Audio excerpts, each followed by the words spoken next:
During flu season, there are about 36,000 deaths in the U.S. and more than 200,000 people are hospitalized. So taking preventative measures is essential. Here to tell us more is registered nurse Pat Cook.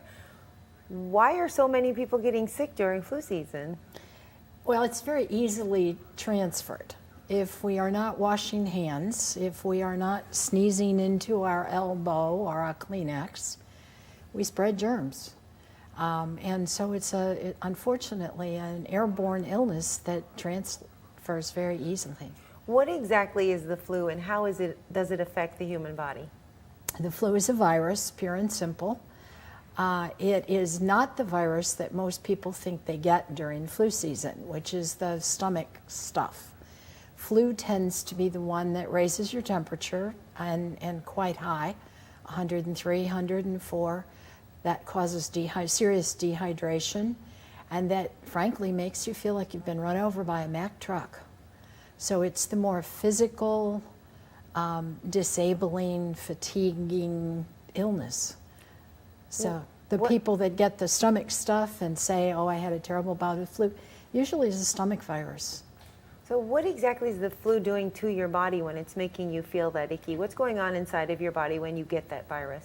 Just creating a whole flow of infectious stuff. It's not tissue, it's just little bugs running around in your system that are attacking muscles, temperature controllers, your basically your body. Is it preventable?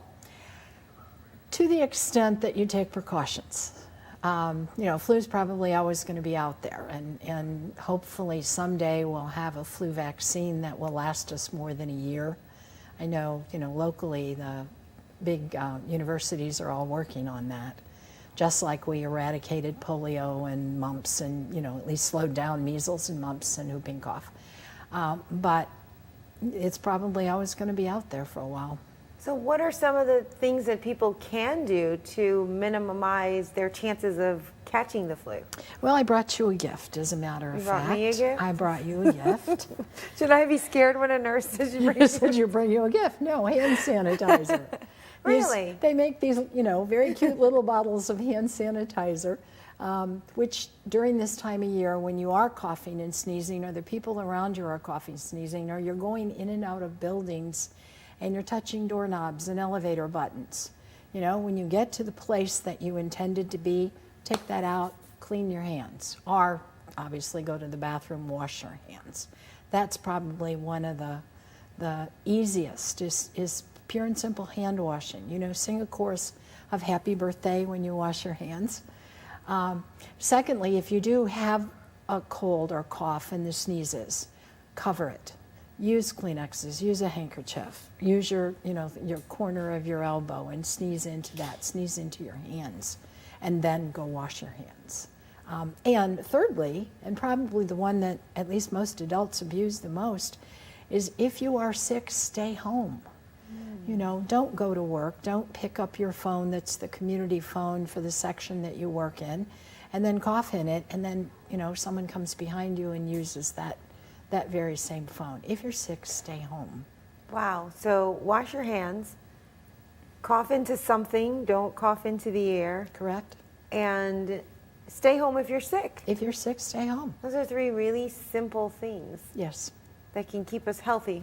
And that we probably all abuse at some point or not in our life. Well, nobody wants to stay home when you need to go to work. Exactly. You're just, and you maybe couldn't just a little icky, we'll be fine. Right. Couldn't afford to miss that day of work. Right. Right.